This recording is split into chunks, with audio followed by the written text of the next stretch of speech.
Hi everybody, welcome back. My name is Charles, and today I realized that I should have started a series called What Torture Can I Put My Car Through Today? Just a quick backstory. I have a 2010 Mercedes-Benz GL 550 full-size SUV. I bought it used with about 100,000 miles on it 3.5 years ago down in Virginia. It was a particular model I wanted. It's fully loaded with all the stuff, including a tow package. That comes into play in a minute. But I bought it for specific reasons. I wanted to have the extra cargo space and have the tow package and all that stuff, and I like my bells and whistles, and I like the car. I use this car as a tool, right? I enjoy having a nice car and a flashy car, sort of, and stuff like that, but I also use it for transportation. I use it for cargo. I use it to haul things and tow things, because that's what it's for. Maybe Mercedes engineers didn't design it to be that way, but if that's the case, then don't give me a 7,500 pound towing capacity. Now, I've used this thing to haul garbage. I have a little 4x trailer that I'll hook up and tow stuff to the dump. They find it hilarious that I'm pulling in with that, towing a dump trailer. When I built the shed and I put the trench in for the electric, I borrowed my dad's Kubota with an equipment trailer and hauled this back and forth down to his house and back, and that's, an hour and a half each way, and that's, not the lightest trip in the world. And I don't even know if the trailer brakes were working. Like, it was kind of a sketchy thing. And I've done a lot with this. I've towed out vehicles out of driveways, in the wintertime, stuff like that. Point is, I put my GL through a lot. I use it for, intended purposes like hauling and towing. When I built the shed, all the sheetrock that was in here, I loaded my little 4x8 to its 1,000-pound capacity and then put a whole bunch more inside the car. I can fit full-length 2x-whatevers inside this car with the tailgate closed, and I have loaded the inside of this car with a lot of things, concrete blocks, patio blocks, bricks, pavers. I've loaded this car down, so it's been through a lot. That said, we're going to put it through probably its biggest test yet, so let me tell you what that is. Alright, so before we get into this, and well, it's going to take a little while to get into it, let me give you some more backstory. So if you remember Jordan, the guy with the Mustang that is now dead, it is officially dead. Something's broken in the motor. It will run and drive, but it sounds like something's about to explode. So with 230 some odd thousand miles, I think, at this point, and 2 front end repairs from Deere, and now with all the other problems it has, that thing's dead. Right, so he's been going through a problem. He's got this car that's now dead, and he lives in a trailer not too far away, over the hill and far away. But the trailer he's renting last week, with the plummeting temperatures, the lines froze, and if you live in cold temperatures, you understand exactly what that means. And the bathroom sink, and like, this thing should not be rentable, but I digress.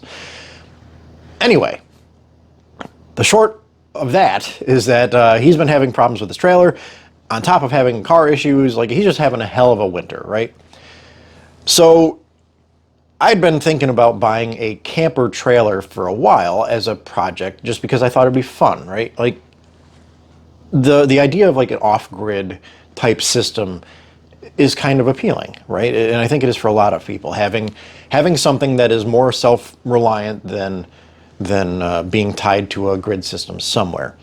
Now, this shed with a good enough battery bank and some solar panels would probably do all right, although with wintertime the angle of the sun is really low up here in the Northeast, so you kind of need a bigger array to compensate for that. So yeah, but I mean, it can be done. And I've always thought, like, and when I had the sailboat, I did the same thing, big solar panel on the back and batteries enough where I didn't have to have it plugged into the hull. Now with my sailboat, when I've had those, solar panel on the back with big enough battery bank that I didn't ever have to plug in at the dock or anything like that. Panels on top and a battery bank, and then that way, if you wanted to go somewhere and you didn't have power, well, you'd still have power. So a camper has been in the back of my mind for a while, but I've always said, why? What am I going to do with it? Am I going to take it anywhere, really? Am I really going to get the time off to use this thing to where it would be a worthwhile investment? The answer is no, basically, and I really have no genuine need for one, but so I've kind of had that idea with a camper. Like, it'd be kind of neat to get a nice travel camper and put a couple solar panels on top and a battery bank, and then that way, if you wanted to go somewhere and you didn't have power, well, you'd still have power. So a camper has been in the back of my mind for a while, but I've always said, why? What am I going to do with it? Am I going to take it anywhere, really? Am I really going to get the time off to use this thing to where it would be a worthwhile investment? The answer is no, basically. And I really have no genuine need for one. But with Jordan having issues with his trailer and stuff, I got thinking it might be handy to have a living space available, right? So in a case like that, if somebody needed someplace to go in an emergency, how about someplace that can be parked, plugged in, at least for now, and, livable? So let me roll a clip that I took Saturday, and then I'll come back and talk about it. Hey everybody, how's it going? So it's going to be a little echoey and cold and horrible lighting and stuff, but I found another project type thing. This is more for you never know type of stuff, and I apologize for the plow you're hearing outside. We got a snowstorm this week, and well, anyway, I'm in a trailer, right? This is a K-Z Sportsmen 3101 from '99, so it's 20 years old, but I wanted to take a picture of it and show you kind of what we got. So just bought it, and we need to get it home, but working on that. I got to get all the paperwork done, all that stuff, but I wanted to at least kind of peek around it real quick and show you what we got. So let me turn the camera around so I can get a video walkthrough. So here's the front door. So in the back we've got this little room here, nice big window, little desk space basically, and then there's this other slide out. Looks like it used to be used for one of those old school TVs, but that's okay. So we've got that, some storage there. This whole unit here, both the couch sections, the couch and the dinette section, this is a big slide out, so that'll go out. This couch folds down into a bed, I think, and then there's storage behind, there's storage under there, there's storage here, there's storage here. We have a sink, stove, and a microwave. And again, more storage. So double sink, storage underneath everything. You even have an oven for pizzas and stuff. We got a full-size fridge. Well, it's not a full-size, but it's a decent-sized fridge. And then we come up front. We have the bathroom area. So the nice part is it actually does close. So you have a door to close off the bathroom area. And then in here you've got your toilet, obviously. Got more closets and shelf space. And then you have a nice, I like this shower setup here. You've got this nice big, oops, let's turn the latch off. There you go. This glass style shower. Nice magnetic seal on it, so that's pretty cool. Little sink. I think the sink could be a little updated, but cool either way. And then you have the master, right? So you basically got this big queen bed. You've got this little closet here. You've got the ones above. And then behind, you've got a pair of sliding doors that will effectively close you off. And then you even have your own door to the bathroom. Nope, bedroom. The bedroom. That's what this is called. So anyway, yeah. That's the next project. So I got to get it home. I got to wire in an outlet on the side of the shed so I can power this thing. Mainly in case it needs to be used in the event of, hey, I'm homeless and I need a house to sleep in. So, cool, right? Anyway, more on this later, but for now, that's the thing. I will say, too, by the way, towing it home is going to be fun. This is a 3101, so it actually puts the dry weight of this trailer at a little over 7,000 pounds, and my GL 550 is only rated to carry 75, so it's within my towing range, but barely. But luckily I'm only have to make the one trip, and that'll happen this week sometime, I hope, after work. All right, so there you have it. It's a 1999 K-Z Sportsman 3101. Weighs 7,000 pounds, and we need to get my car ready to go get it. And that's going to be easier said than done. See, now my 2010 GL does not come with a pre-installed brake controller. I have a couple of very big hills that I'm going to be going down, coming home. I'd like to have some brakes in my car when I get to the bottom. So one of the things that I did when I came home is I bought some parts on Amazon for brake controllers. So it's a Concha P3 brake controller and a 3066-P pigtail, which is supposed to just plug directly into the connector under my dash that's there. There's no controller, but there's a connector. The problem is that for whatever reason, they decided to wait to ship out the pigtail to now, and due to weather delays on top of it, now the pigtail won't get here till Friday. So the controller is supposed to be on its way right now. USPS, so the post office, depending on what time they come through, is usually between 12:30, 1 o'clock, all the way to about 4. So I'll have a controller, but no pigtail to break it into. So what I have to do is hopefully find the wiring schematic diagram thing on the forums from when this pigtail didn't exist and figure out which colors go to which. There's only 4 wires, so it's not like it's a big deal, but it's just really annoying that I now have to splice my trailer wiring because Amazon/UPS/whoever decided that since they said they would deliver it on Wednesday, they would just wait to ship it until it would only take 1 day to get here, and then they delayed it. Now that aside, I also bought a new ball setup, an adjustable one. So now I have a tri-ball right now, one of those ones you buy from, you know, regular Walmart, Lowe's, whatever, which is basically a receiver with, you know, it's basically a hitch with 3 balls, a 2 5/16, 2 inch, and a 1 7/8 on the other side. You just flip it to whatever side you need, throw it in, and that's fine. And that's been working fine, but I wasn't sure if the leveling suspension on my car was going to hold it high enough when I put so much weight on the back. This will be the most it's ever had to tow. When I towed my dad's tractor, I think combined weight between the tractor and that trailer was probably more around the 6,000 pound mark, and this is another 1,000 on top. So while it towed that fine, I do want to give myself an extra buffer, so I bought this adjustable one that goes in, and it has a tri-ball in the end, but you can also adjust it up and down like many inches. So we'll be able to play with that a little bit, which is fine. We have to hope the lights work on the trailer. Now they should, because it just got inspected this week, so I could buy it. But that's hoping that the trailer wiring that I have works right as well. Once it gets here, that's where it gets a little bit more interesting. Getting it here is probably the least challenging part of this whole mess. So we have to get the brake controller wired. I've got some tap connectors to get the brake controller in there, fine, it is what it is. Getting up there, getting it hooked up, that's fine, it is what it is. It's 100 yards back in this lot at a car repair body shop dealership type thing.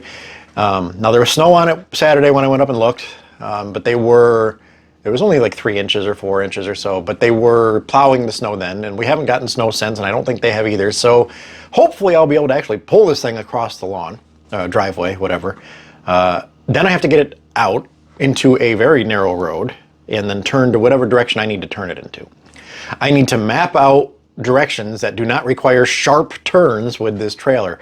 One of the mapping directions, I tried avoiding the highways on the mapping coming home, and it had me doing like a 90 degree, like 120 degree turn onto a road. Hey, that's not going to happen with 31 feet behind my car.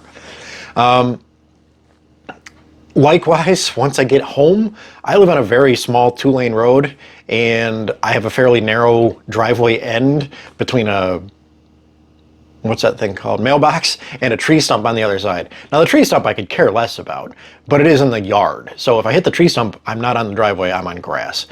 The problem is I need to turn and back up this 31-foot trailer in the dark, basically by myself, with no lights, on a tiny road in a very narrow window. But the way I see it, I don't care if it takes me a 434-point turn to back this thing in. As long as it gets here, I don't care how long it takes. Now, I probably won't get home until closer to midnight tonight. I leave at 6:30 after work. I get up there about 8, a little after. Let's say I get everything set up and out of there by 9. We're still talking an hour and a half at highway speeds. Cut that down quite a bit, because now we're on back roads and slower roads and taking my sweet time getting this big honking trailer all the way here, assuming I don't have to stop for any issues along the way. So yeah, I'll probably not get here till midnight. Then we have to back it up. Getting it in here should be the kind of relatively easy part once it's in the driveway. I have to shovel out some area for the back tires to go into, but the plan is to back it next to my tool shed and then park it basically spanning the distance between the old shed and the new shed, right? That puts the front of the camper about halfway down this wall, which is the very beginning of my driveway, and that leaves plenty of room for cars after the trailer to get to the road still and not be a thing. So a lot of needs to go rights in order to get this thing done, but once we get it here, All right, so it's a little cold out, but I just wanted to show you I did manage to, oh, and so for sake of argument, here's my car in all its dirty glory, right? So I've got the panel down, and you can see right here I've pulled it away from the rest of it, so I have a long length to work with.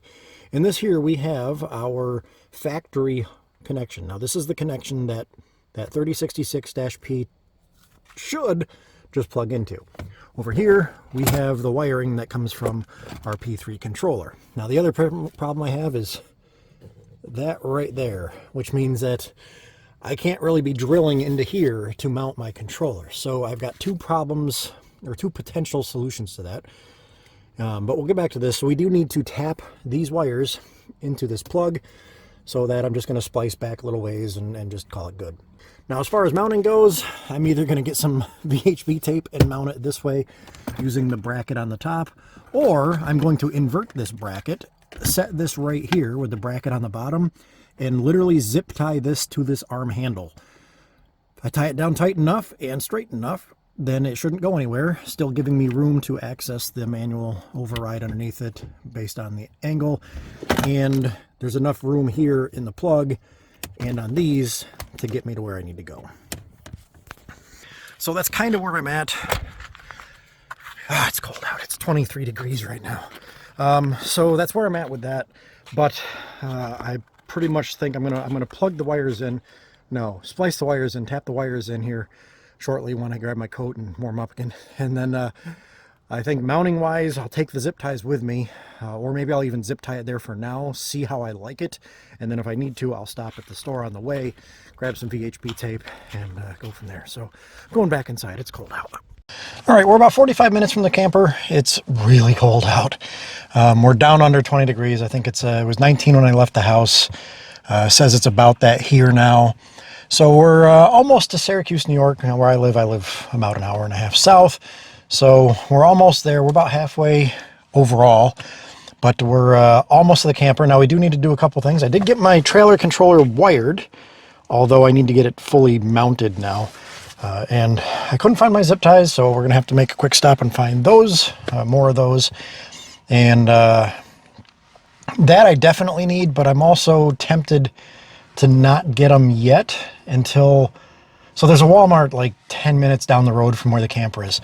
I'm tempted to just go to the camper, see if there's anything else I'm going to need, and then run back and grab the zip ties and whatever else. I know it's one of those things where if I don't stop first, I'll get there and I won't need anything, and I'll still have to go back and get the zip ties. If I do stop, I'll get the zip ties and I'll get there, and then I'll find out that there was something else I needed and didn't get. So I think I'm damned either way, but anyway, we're almost there. It's really cold. I even put pants on. So, yep, we're going to continue on and get the car warmed back up again. I just stopped to grab a drink real quick, and I guess we'll get up there and see what we're in store for. I'm told that it's a clear path back to the camper, and I shouldn't have any problems. I'm also told that normally they block the entrance to their facility with a plow truck, so people can't trespass on it because it's a big wide open lot. And I'm told that because they're expecting me, I don't have to worry about it. Guess we'll find out. Alrighty, so here we are. You'll have to pardon the light. I guess if I face this way you can see me, sort of. You can see the camper behind me. So let me turn you around, at least then you can see what I'm looking at. So again, here's the side of it. I'll give you a big shot of it just so you can see it. There's the camper itself. It's quite dirty from sitting on the side of the road, but overall not in horrible shape. So the stabilizer jacks, you can see one right there is up. All of them are up. I have some chocks behind the wheels, some 2x4s I need to get out. But if we come over here, I should have brought some WD-40. Hopefully this works properly. It seems like it's going to want to, so that's good. You can see that the chains definitely have their hooks on them. I dropped it in the snow, so it's cold. The lights do work, so that's great. And then I haven't figured out how these things are set up. Like, I don't know if that was some sort of wannabe weight distribution thing or something, but anyway, that's that. Let's come back here and we'll take a look at the pardon the wind noise, road noise, whatever, cars. All right, and so for the license plate, there's just this bracket here. Now, I was going to just take some zip ties, but I don't want it rattling around. So I did buy a kit that I think will work, so we're going to go get that and try that first, and then we're going to see if we can't get this thing hitched up. Now, luckily for me, I purchased, and you'll have to pardon me, I have, like I said, I use this thing as a car. So I have this brand new hitch style doohickey thing that is supposed to be kind of a universal style, but also adjustable. So it says it's on it somewhere how far it can go, but it's something like 5.5 inches up and down, and a triple ball on the end, which obviously we're going to need. So yeah, that's kind of fun, but I'm going to leave this in here staying warm in the meantime until I get this license plate taken care of. So the kit I bought for the license plates is just this little guy here. So they've got the little plastic inserts, so I'm going to go ahead and knock this thing out. All right, well, I'm out of breath and patience. So now this is that, sorry about the breath. This is that massive adjustable hitch that I purchased. The problem is right now you can see everything is more or less level, but as soon as I get weight on this whole thing just starts to buckle, and I really don't like it. I am currently jacking the trailer back up so that I can put my regular tri-ball in here and not have all these extra joints. Honestly, I just don't feel very confident in it. And a bit annoyed that I spent 150 bucks on that damn thing. Now the other thing is I can't seem to get this coupler to latch far enough to actually let me put a pin in it, which is a little bit weird and a lot bit dangerous. So I'm hoping once I've got the new one in there, maybe I can get that to work. Not very sure how that style works with the slide on it. I thought I knew, apparently I don't. So yeah, I will say jacking this thing up by hand, now I see why these things come with electric winches now, or electric jacks, because holy cow, it is a workout. Probably not healthy sweating while it's 20 degrees out, but that's where I'm at right now. So back at it, and hopefully I'll be back when everything else is done. But I did get my license plate mounted, so you know, 1 out of 3 ain't bad, I guess. Well, that was a chore.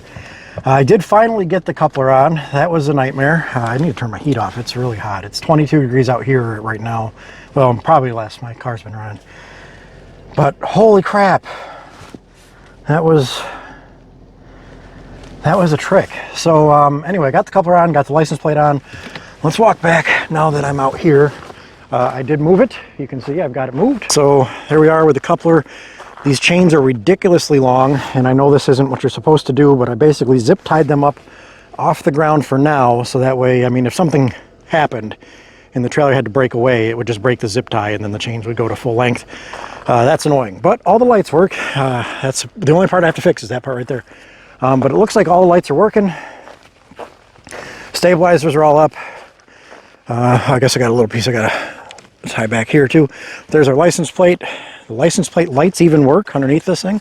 If I turn this off, you can see actual license plate lights, not very bright, but they work. And there's the one over here. All the lights work. All the turn signals work. Is the door open? It is. Do any of the lights work? They do. Holy crap. Now that's also a miracle because this is running off the car battery right now, and I didn't know if that would actually work. Cool. All right, let's get out of here. Door's closed. I haven't tested the keys yet. We're just assuming that I've got the right ones. That said though, we are ready to go. So let me get back on the other side here and I'll show you what I was doing real quick. This is what I was doing. I was zip tying the bracket for my brake controller. Now it is straightforward in the truck. It doesn't look it this way from the angle, but here we go. And then we've got the, underneath we have the brake manual, and I just have to get it dialed in. We're ready to hit the road. I've been up here an hour, mostly fighting with that coupler. Funny story, actually I'll show you, because it's, as I started jacking this thing up, or down, whatever, I noticed that this here was really starting to buckle, and I couldn't for the life of me, I was getting pissed, right? I think you heard me getting pissed. So that was starting to buckle, and I finally realized what I did. This bolt I had up here, I didn't have it through the top half of this one. So this should definitely have that there, and I didn't. So that was totally on me. And then obviously it was just using this bottom as a pivot and just pivoting down. So once I've got that in there, now we are, I mean, it has a little bit of a downward tilt, but that's from the car. The car's hitch actually does tilt downward slightly, which is weird, but that is normal. I do see that back stabilizer is down a hair compared to the rest of them. So I'm going to grab my 4-way and see if one of them will fit this. Oh wait, these aren't, oh, they're not round, all right. I don't know if that piece is around anywhere. So we're just gonna go wing it. Mainly because I'm tired and I wanna go home. So, I will probably stop on the way somewhere and fill you in on how it's going. Fingers crossed. All right, well, so you're staring at me from the floor again, basically, but we are underway. You can probably hear the road noise behind me, under me, around me, whatever. Camera's all sorts of wonky, but we are moving. We are underway. We've been underway for about an hour now. I'm not even halfway home. My estimated arrival time keeps increasing because I am not doing 55 miles an hour down these roads. I'm doing 45. I will push it up to about 50 if I have traffic behind me until I can find a spot to pull over. Now, I try to do that as much as I can. I don't like being behind slow people, so if I'm the slow people, I'd like to pull over and let cars go by. Fortunately, it's so late at night, it's almost 11:30 now, that there's a lot less traffic out. Plus, I'm taking kind of a really back way home to avoid a lot of the big hills that are at the final end of my journey if I go the highway. Plus, I don't want to go on the highway. And as far as why I'm only going 45 miles an hour, well, it's kind of just, I don't trust the trailer. It works, obviously, everything's going fine. It's not making weird noises. The bearings aren't heating up or anything. The brakes work fine. The brake controller works fine. That's pretty cool. Never had one before, so that's kind of neat how to figure out how that works. And I've got it kind of dialed in where I like it, and I'm fine with that. But just in general, I'm just still getting used to that much behind me. Now, I don't really think it's a whole lot more weight than when I towed my dad's tractor. If you go by the registration, it's really not much more at all. If you go by what the claimed weight is, it's 1,000 pounds more, which is more, but it's also a different feel. This is a full-size trailer that's, 8 feet wide and 10 feet tall and basically a box. So, there's a massive drag on it. I'm getting maybe 10 miles a gallon right now, and that's at 45 miles an hour. But we're getting there. So we're going to keep plugging away. My ETA is about 12:45 a.m. I figure by the time I actually get home, it'll be closer to like 1:30. Like I said, I'm going slower than the speed limit, so since the ETA is calculated based on speed limits and I'm going slower, naturally it's going to take me longer to get home than what it thinks I'm going to. My little cheapo towing mirrors sort of work. This one works fine. That one, I don't know if I just don't have it on the right spot in the mirror. It's kind of a pain and I really can't see much out of it, but I mean, legally I'm required to have them, so I have them. This one does at least sort of work, and if I hug the white line on the road, I can see if there's cars behind me, and that's really all that I care about. So anyway, signing off for this for the moment, and we're going to keep going. I think I have 70 miles to go left, so let's keep going. Although, fingers crossed so far, everything's been going good, nothing crazy, other than the door fell open. Flew open, came open. The rear door on the trailer, I heard a noise, but I wasn't sure what it was. And but I knew I wanted to stop at some point anyway, and just to double check the the bearings and the change and everything, make sure everything was still stable, and it was. But I noticed the rear door was open. So the striker plate on the inside, the bottom screw is a little bit stripped out, so the striker plate kind of shifted, and I had opened that door at the park to check the lights, if you remember. And when I did, I closed it. I thought it latched, and apparently it didn't. So basically I had to pull the striker plate over as much as I could. The screw stripped out, so I can't tighten it down, but I pulled the striker plate out as far as I could, and then opened the door latch, closed the door, and then let the door latch into the striker plate instead of trying to force it, because just slamming at the door was basically just pushing the striker plate back and not making a connection. So now the door is closed, everything's good. 70 miles to go. Let's see if we can get there in 2 hours. All right, well, we're in a town just over the hill from me, so normally this would be about a 20-minute drive home. So, but we're parked on the side of the road, as you can see.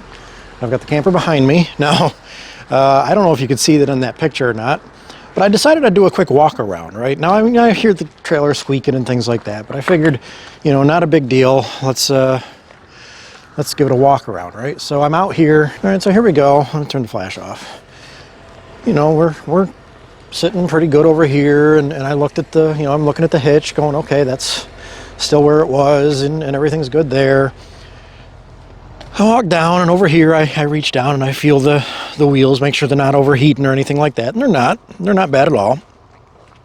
Then I get to this side, and something's missing. I don't know when this happened. I didn't feel anything. I didn't hear anything. I don't know how we're going to fix that mess. We're definitely hurting on this side. So the smart thing to do would be to try to find a spare tire, if there even is one on this thing. I'm guessing there's not. And then try to replace it. Although, if you look at that picture, there's really, it's not that I can put a new wheel on it. The whole hub is gone.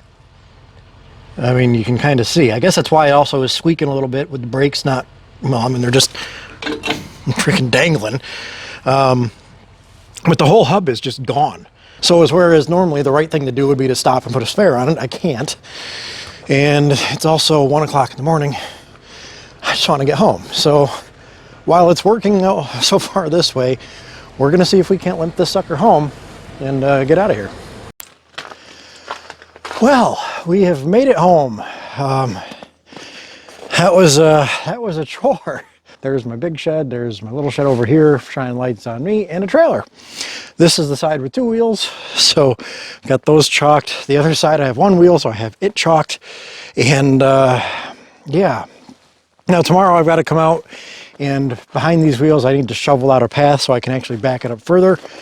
I would like to get it back another, really I'd like to get it back about another 10 feet. But it's 2 in the morning, and I'm cold, and I'm tired. I'm annoyed that I broke a hub on the trailer. Like, everything just kind of went weird, but we made it, so I guess that's a good part. We made it, so that's the biggest part of the process. We do have some stuff I'd like to do with it, but first thing we got to do tomorrow is, well, get a good night's sleep and then some well-deserved hot water in the shower. But then we'll start figuring out this whole electric thing. Because if I can get this 10 feet back, there's the electric plug. 10 feet back puts it right in line with the side of the shed.